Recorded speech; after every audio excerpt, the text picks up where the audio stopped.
Hey, what's going on guys, my name's Raph, and after the reveal of the Masters 8 in Pokémon Journeys, there's a lot of hype surrounding this roster. With hype also comes unhappiness, as besides these trainers getting revealed for the Masterclass, a lot of people are actually quite disappointed that their favourite character didn't make it. I recently posted on Twitter asking who you guys thought should have been a Masters 8 trainer, and some of the results were very interesting. Of course, the debate is still going about this topic, but today, we're going to take a look at who were the popular options, and I'll also be providing an explanation and narrative on how the relevant trainer could have been part of the Masters 8. There's a bunch of information to cover, so let's jump straight into it. Don't forget to leave this video a like to show your support, and I'll be sure to bring out my next video shortly. Make sure to subscribe if you're not ready to keep up to date, and without further ado, let's begin. I'm going to start off by going back in time and having a look at the predictions video I made, talking about who I wanted to see in the Masters 8. The overall roundup of trainers I chose was Cynthia, Brandon, Flint, Mustard, Paul, Hop, Steven, Tobias, Giovanni, the game character, a new character in general, the character of the day, Palmer, Go, Richie, Virgil, Cameron, and Jimmy. If you wish to explore my reasoning for these trainers, then be sure to check out this video. I'm quite happy I managed to get 3 of the entries correct, with 2 of them being confirmed for the final roster. Now let's take a look at the entries. After tallying up the results, it was evident that the demand for certain characters was very high. On the other hand, there were a few eyebrow raisers that I didn't expect to see on the list. Let's explore. Before I begin, the details I'll be discussing are in no particular order.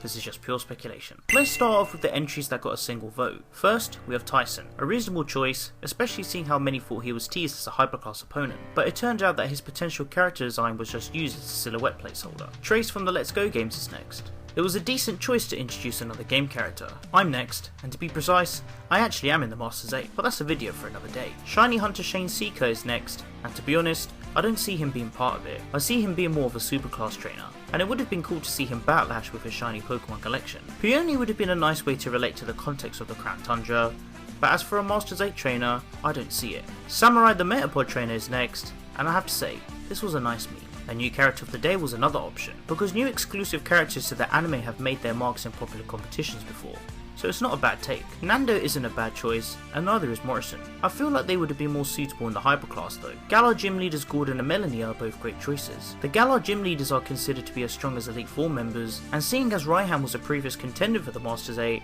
having another gym leader in the Masterclass sounds like a decent idea. Max is a very interesting choice. Of course, he promised that one day he wanted to battle Ash in hopes of being the new Palebow gym leader, but for the Masters 8, I doubt it. Lysander is next. He's dead. Lucian is a fantastic choice, especially seeing as we've had an existing Sinnoh Elite 4 member being part of the Masters 8 temporarily.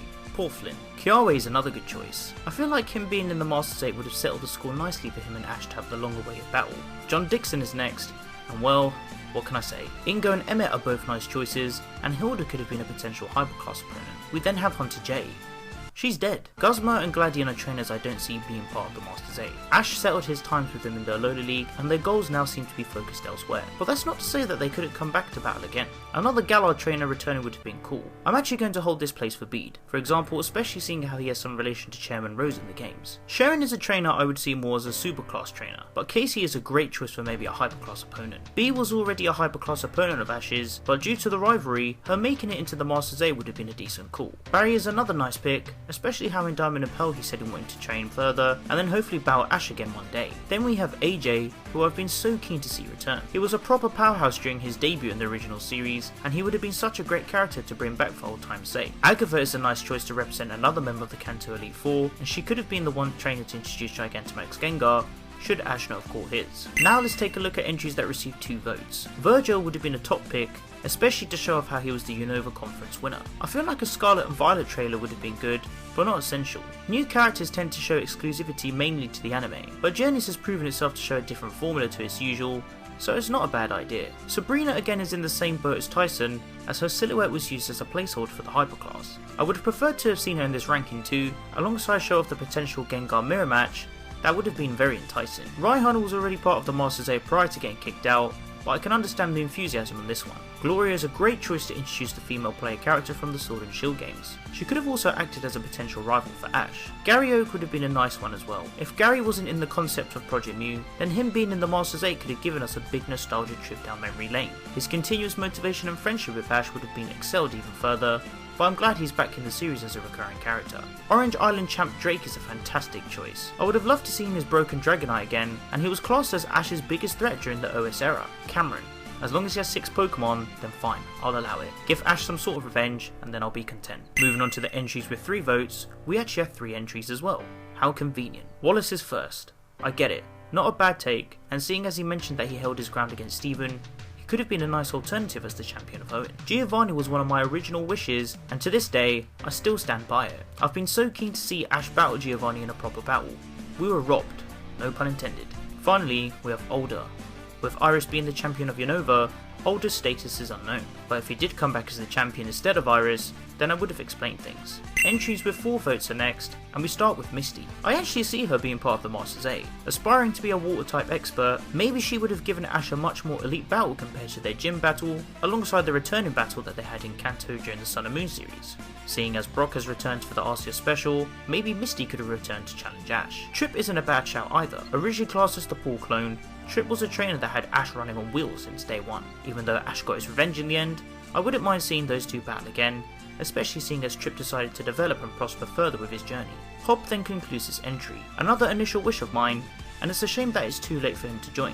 I always found Hop's story amazing, and to see him actually try to be like his brother and conquer the Masters 8 could have been an amazing narrative to introduce in the Pokémon Journeys anime. The fact he's been mentioned and acknowledged only twice in this series is a crime in itself. Now let's take a look at the entry receiving 5 votes, this being Palmer, the Tower Tycoon, Frontier Brain and father of Barry. Ash lost to Palmer, and in hopes of him being an initial wish on my list, I honestly think he could have been a brilliant opponent. Ash is reaching new heights of power in the series, and for him to defeat Elite Four members and previous Frontier Brains, I'm sure him taking on Palmer and potentially defeating him would have been a thrilling battle to say the least. Sawyer is the next entry who received 6 votes. I feel like Ash and Sawyer's arc was handled superbly. Sawyer was a trainer who was always keen to learn and ended up joining Steven's research team. I wouldn't mind though if they took each other on again in the Masters 8. Ash has battled existing opponents from his journey in the previous rankings, so it's not like he can't again. Plus with Alan returning, it's all the more reason to show how characters who shared a great arc with Ash can always come back for another round of battles. Moving on, we have 2 entries with 7 votes. The first being Doppelganger of Ash Richie. I've been saying since day 1 of him being an initial wish that a mirror match in the PWC between these two trainers could have been an incredible concept. Can you imagine if Ash and Richie were using the same Pokemon in battle? It would have been crazy to see how the specific species of a Pokemon would have won against another. Plus Richie being Ash in the original series in the most annoying way possible is something that is definitely needing of a rematch. Kukui is a trainer that I don't want to see in the Masters 8. After defeating his Alolan father figure in the Manalo Conference exhibition match, I feel like Ash could simply turn to Kukui for motivation and reassurance, rather than just taking him on again. We know Ash has reunited with his Alola family a few times now in the series, and as keen as I am to learn about his final Pokemon, I feel like the story of these two battling in the huge ranking is closed for good. Now we move on to the big dons, with 2 entries receiving 20 votes each. These being Tobias and Brandon. Both of these trainers were initial wishes of mine, and their demand of a return has been highly popular amongst viewers. Tobias was a cheat. Action Replay Boy defeated Ash using a legendary and mythical Pokemon. A rematch is definitely needed. His character was so obscure, and we hardly knew anything about him. So for him to return in the Masters 8, it could have been a very good, but dangerous idea. The fact he won the Sinnoh League and still didn't manage to defeat Cynthia says a lot as well. I just really hope that Ash could have taken him on in a battle again, to hopefully get some redemption, and heck, we could have found out more about his Pokemon, and maybe how he actually caught them as well. As for Brandon, he too is a trainer high in demand. The strongest Frontier Brain could have made a return, especially seeing as he is one that specialises with the Reggies. If we didn't get the Project Mew plotline with Regieleki and Regidrago, then he could have been the perfect candidate to reveal these new Pokemon. He could have also caught Regigigas to show how he's further developed even stronger as the wielder of the legendary Titans. We then have the final entry, who received a whopping 43 votes. You already know who it is, it's Shinji. Honestly, I didn't expect anything less. An initial wish of mine with a great reason. Many would say the arc Ash and Paul shared was perfectly completed in the Diamond and Pearl series,